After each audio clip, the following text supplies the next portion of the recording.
There are disturbing reports in the press and in the social media that there is a possible diversion of funds, money up to a tune of 51 billion, 14 million US dollars to be specific, that was meant for the servicing of loans that ended up on private accounts in foreign countries.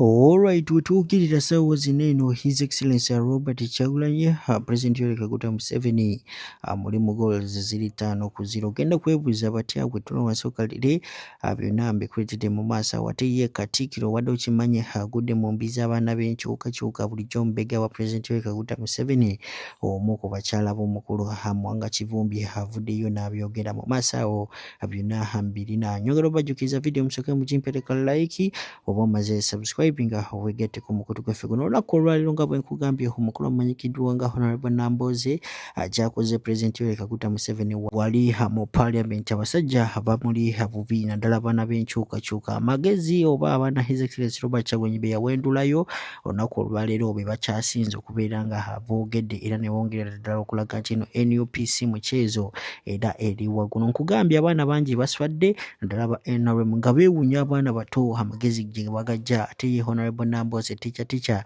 avuddeyo n'abakubamu akabomu kyako njagala osooka kawuliriza otubula ebirozo bye mu comment section olowooza yabalabisiza ku kya ssente kubanga bagamba nti no right honorable speaker Anita Monga yabba ssente Katonda babuuziza ziri ssente nga timwazoogerako mwazifuna oba zaabulirayo no ddala kubanga basinga bagamba nti no zali connected ne First Family video yino sooka ogyerabireko.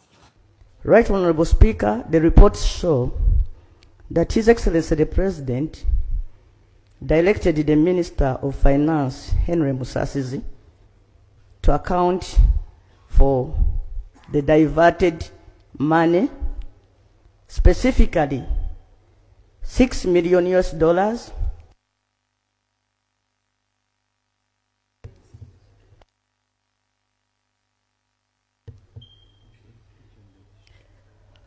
$6 million US dollars that was earmarked for the World Bank and $8 million earmarked for the African Development Bank, respectively.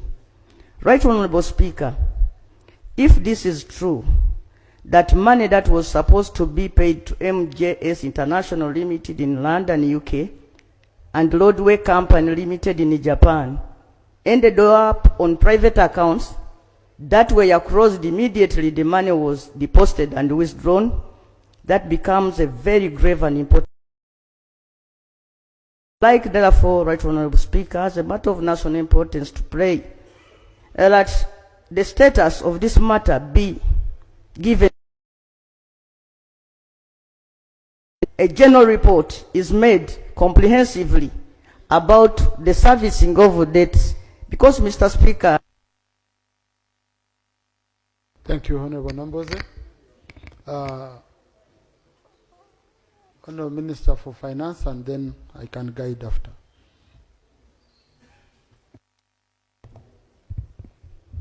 Thank you, Right Honorable Speaker. Right Honorable Speaker, the matter Honorable Namboze is raising is a matter which has been with us for quite some time.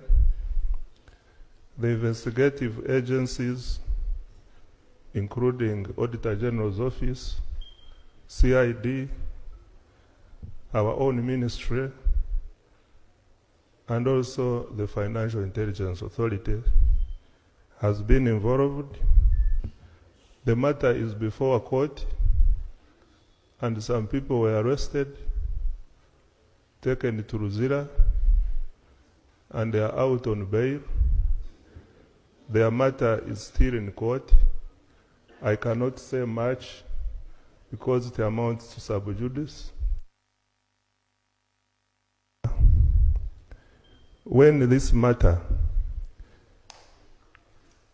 was brought to the attention of the President was concerned that why have we taken wrong to, if it is true why have we taken long to recover?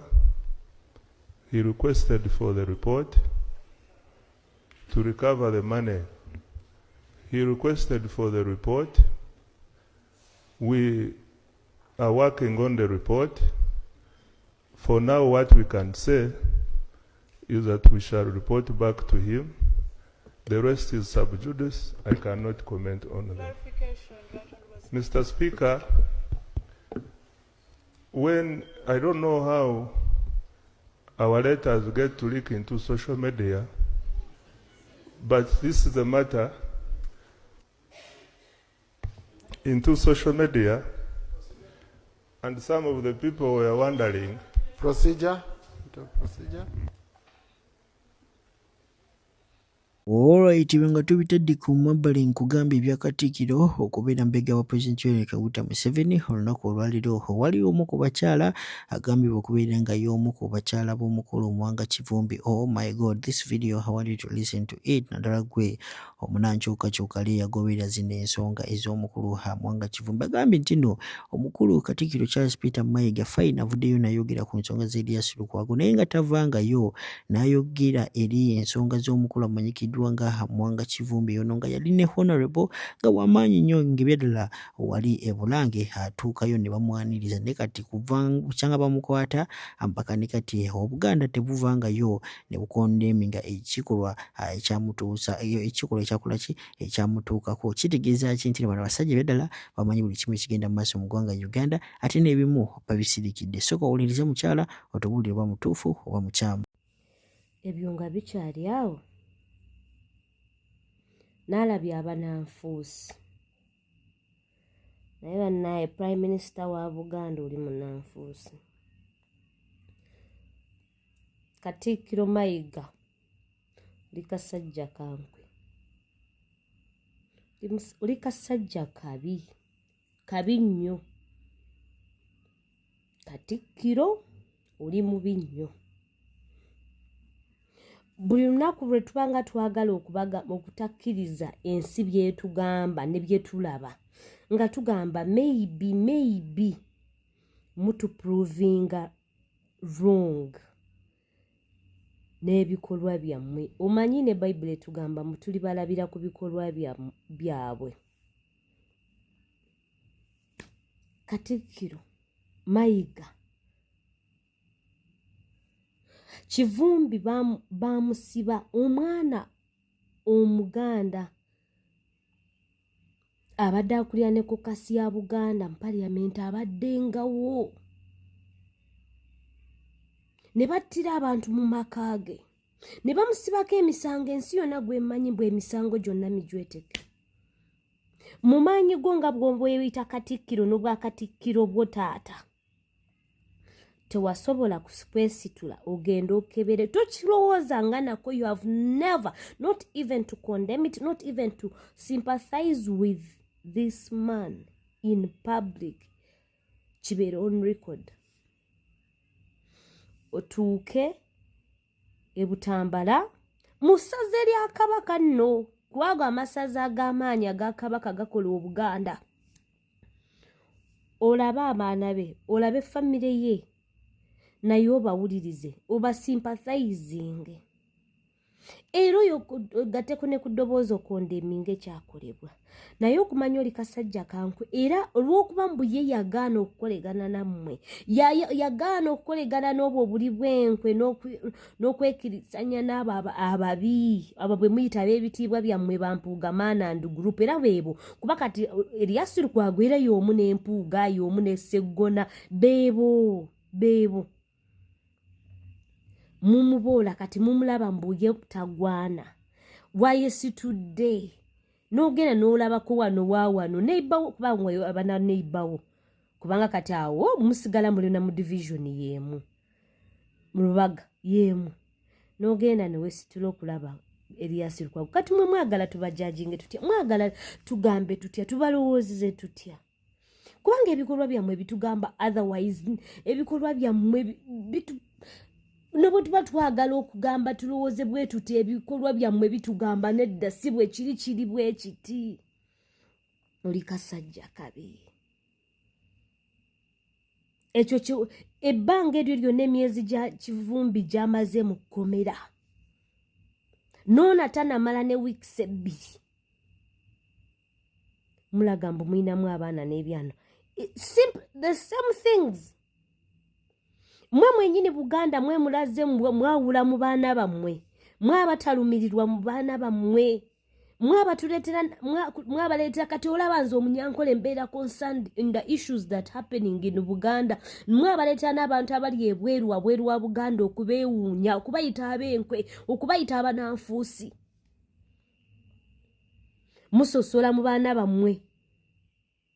Buganda yandibadde kungo abaana ba Buganda ng'ekumaakuma okubeera bwetyo okulwanirira Obuganda okulwanira kinga ng'omugwira asanyawo Buganda asanyawo abaana ba Buganda azikiriza abaana ba Buganda abbya amataka naye ate mwe in that same manner you're showing us and proving us that you are the people working with these people with these demons with the vagabonds bano abajja babunda abatalina na wakubeera okusanyaawo ate abaana b'obujjajja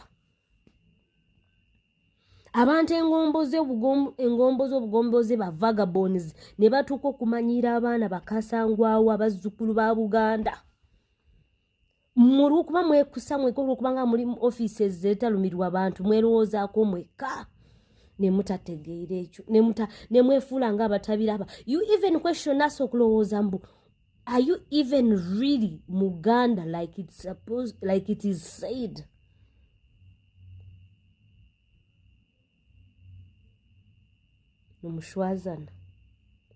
Numushwazana kano mmara mwamaani itwa barya heru tukutandika kuhura ntushasha munonga twine naku tukwatwe embabazi hari abantu abo kubonaabona derimwe abomunju mukashanga nimwe muryo numubaho hemba homuro nimwe muryo numubanga numututangaza. So disgusted and disappointed. Alright, nga tubitadde ku mabbali omukola amanyikiddwa nga SJ David Louis Ruwongayo tunakolwadiro havudiyo n'atabukira President Yoweri Kaguta Museveni amugambye nti bino byonna kyoli mu kubeera ng'okola eggwanga Uganda oba kyoli mu kubeera ng'okola abatuuze b'eggwanga Uganda anytime from now ebyo byonna binatera okubeera nga bikuricreatingirako era anytime from now naawe ojja kukaaba amaziga Abannayuganda ge bali mu kukola ki ge bali mu kubeera nga bayita mu njagalo osooka owulirize oh my god this man has really tried. Imagine bamubakalu naye bukyanga bamubakalu omusajja tatuulangako waka asimulako nga gambye nti no leero ofu yange oba leero Friday era oba tumulabye ku live just kyolina okumanya alina waali era ali mu kubeera nga akola emirimu gya National Unity Platform gyasooka owulirize nga kyaliddeko famire y'omukulu King Zale. Tulwano ne famire ya muganda waffe King Zale yawambibwa ennaku 21 April. Wetwogerera tetumanyi wazale lwali yatwalibwa ab'amagye eka mu kyawo ng'abantu bonna bwe bali balaba naye kyanaku nnyo nti wiiki ewedde kkooti yatuuka n'okugoba habeas corpus order gye yali ewadde oluvannyuma lw'amagye ne poliisi okuvaayo ne beegaana nti sibamwina so nga yatwalibwa ng'ensi yonna yina eraba. Kyanaku nnyo nti gavumenti eya Uganda bweti bwe yeeyisa kutwala abantu ne bababuzaawo ne babatwala eyo gye bayita fridge n'ebirala bwe bityo. Kati maama bw'ati bw'olaba abakazi bwe bati okulaba nga obulumi bw'alina ku ssaawa zino nga tambudde wonawona ng'anoonya mutabani we tamulaba abatufuga bo balowooza ki? Abatufuga bumbula balowooza ki mu mbeera eno gye bateekamu abantu bannansi? Maama nawe osooka ogerako kigambo kimu oba bibiri eri abantu abatulaba. Abo ndi wano nze Mama Zale nze mwana wange munyonyeza omwana wange yadde empagi yange yakola kiyampa buli kimu kati sawa ndi ku bulumi sebaka wabula mbeera mu maziga gokka ebyo gavumenti oba mwana wange mumulina ndagala mwana wange mukole ki aveeyo nga mulamu oba si mulamu era muŋŋambe mbu twamutya njagala mwana wange kale amagumba ndeta nziike manye mbu mwana wange namuzise wali ebyo ebyange. Balamusiza abali eyo bonna nze mukyala Zale naye twongera okuba omulanga. Zale yabuzibwawo April nga 21 newe buli kati tetumanyi Zale waali tetumanyi oba gyali mulamu oba mufu. tetumanyi kigenda mu maaso. Zale alina obuvunaanyizibwa bwe, alina abaana be, alina bazadde be, azina alina ebyokukola. Kyetwagala okubuuza eno gavumenti ki kyeyagala? Abantu baffe baagaza ki? Baganda baffe, babba baffe. Bannaaye mutwegatteko tubanje abantu baffe. Oba gyali mulamu oba mufu, Zale bamutuwe. Kyetusaba. Amanya gange nze Sheila, ndi muganda wa Zale. Tulina obulumi bungi nnyo ku mitima, tetukyebaka.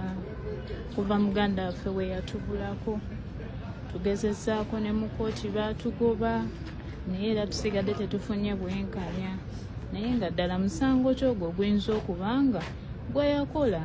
Tubeegayiridde mu kkooti mumuleetera ne kigaana. Tuli mu bulumi bw'amaanyi. Ssaawa zino eno buli kaseera tugenda nalwala puresha za bwereere. Tusaba mutuyambe muto abantu baffe. Yeebyo ebyaffe. Kale